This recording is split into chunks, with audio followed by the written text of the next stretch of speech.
is about the Eightfold Path, and I'm going to try and touch on the first 4 folds of the Eightfold Path. My sources of this talk, other than my practice, are my teacher's book, The Compass of Zen, and Thich Nhat Hanh's book, The Heart of the Buddha's Teaching. Now, right out of the gate, I should say a few things.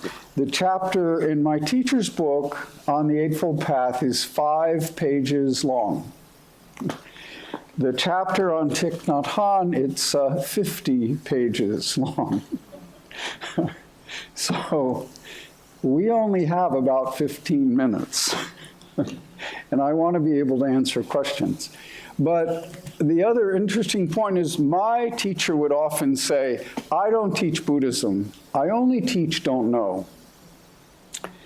Now, Zen meditation originated in Buddhism around 300 AD. The teacher Bodhidharma is considered the originator of this kind of practice, the tradition that I'm in and the point of view that I teach from. And it's also called a direct path.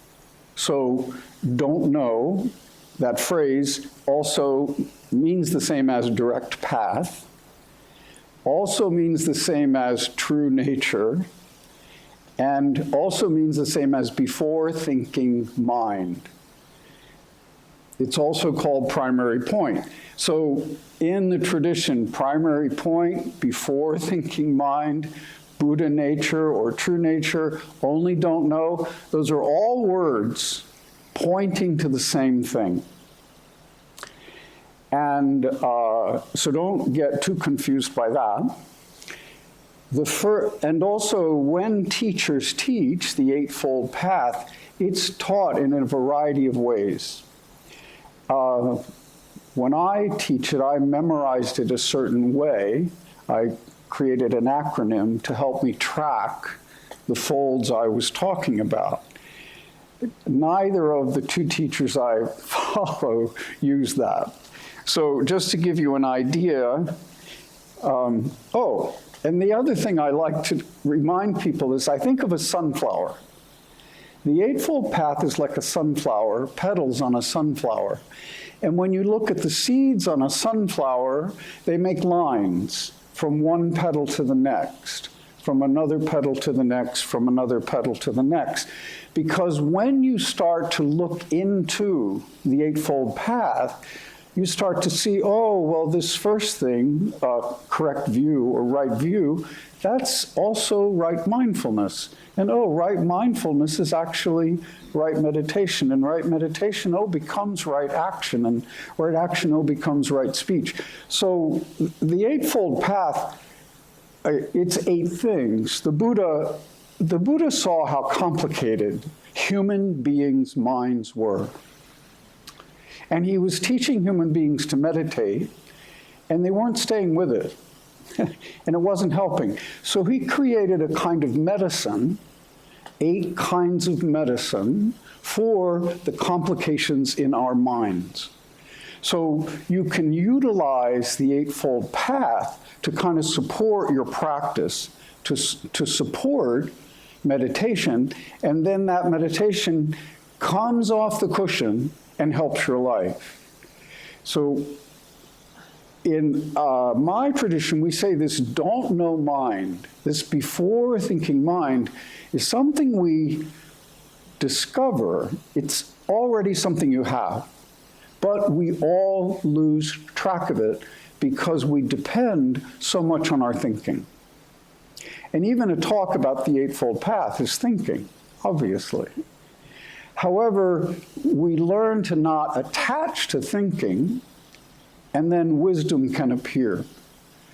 Most human beings' minds are complicated with ignorance, like not understanding the truth, anger, we all know that, and desire. I'm certainly very familiar with that. So these 3 things are always clouding our thinking: ignorance, anger, and desire. And the Buddha had this teaching of the Eightfold Path to help take away ignorance, anger, and desire. Bodhidharma and the Zen meditation tradition, they say, just sit and let go of all thinking. Put down your opinion, put down your idea, put down your situation. Just let it go. When we let go, our before thinking mind appears. After thinking, all our minds are different. Before thinking, our minds are all the same, and it's our substance. It's our essence as a human being, as a living human being.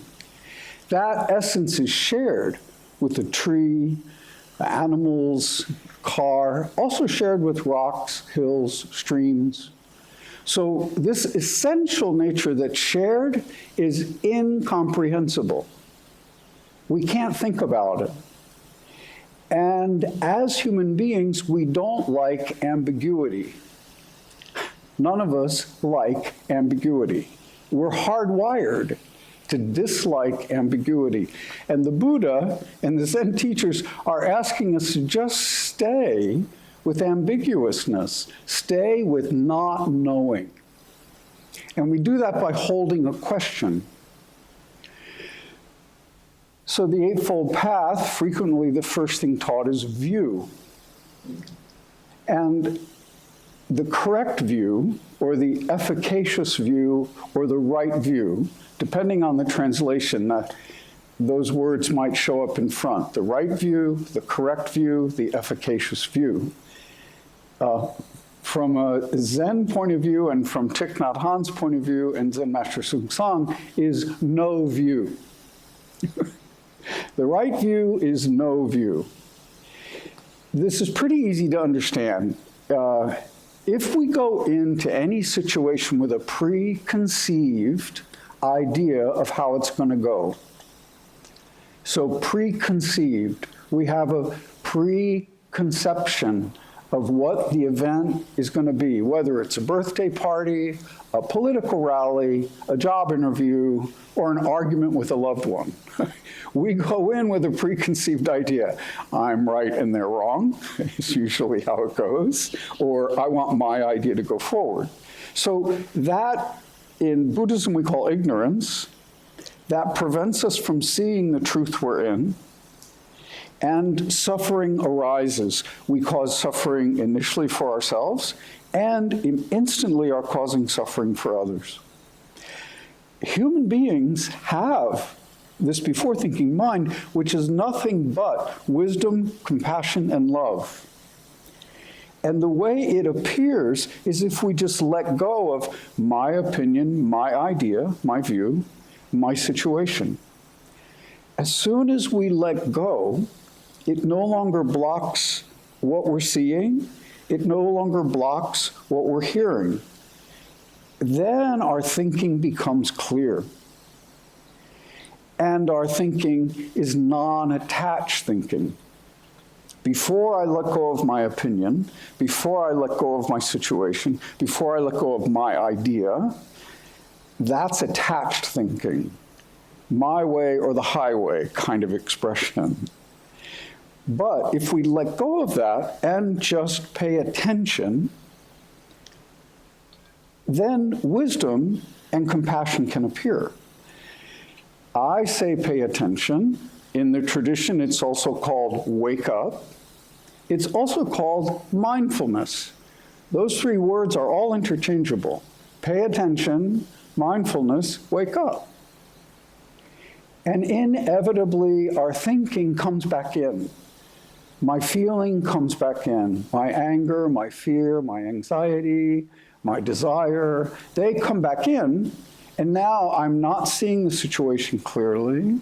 I'm not seeing my relationship to it. And so correct function cannot appear. So this medicine of right view as part of the Eightfold Path is let go of all views. Let go of Buddhist views.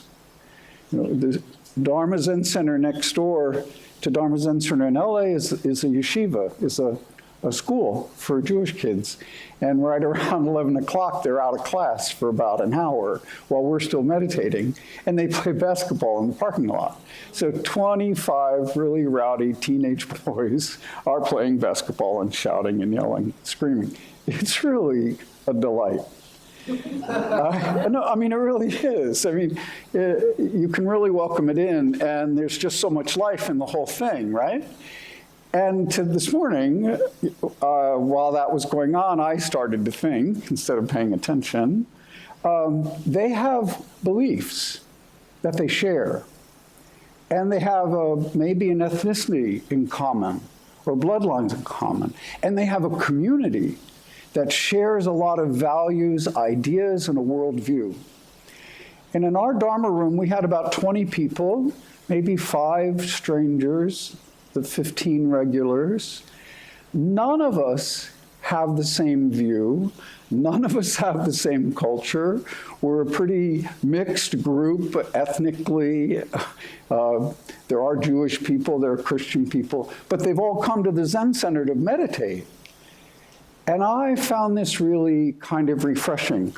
Not better than the yeshiva, right? That's also wonderful. 100% Jewish practice is the same as 100% any other kind of practice.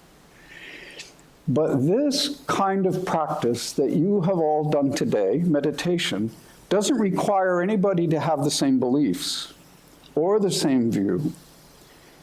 And that's its great strength and its remarkable value. Because we can take it off the cushion, we can take it off the chair, and we can utilize it moment by moment. In the Zen tradition, we call that a not moving mind. Now that sounds a little esoteric and weird, but it isn't. You all at the moment have a not moving mind because you're paying attention to one thing. Now, you might get distracted later on. You might go home and watch TikTok, YouTube videos, and then your mind's going to move about every 60 seconds. And it might kill an hour's time, and you might feel a little exhausted afterwards. Yeah? So we can pay attention to our mind and notice it moving or not moving. We can notice the quality we experience when it's not moving. And we can notice the quality of experience when it is moving a great deal. Then we can choose. That whole effort has to do with your intention, which is one of the Eightfold Path. It has to do with your view, which is very wide. It has to do with mindfulness, which is being aware of your mind and paying attention, concentration. And also that clarity leads to correct speech and correct action, correct livelihood, and the rest of the stuff.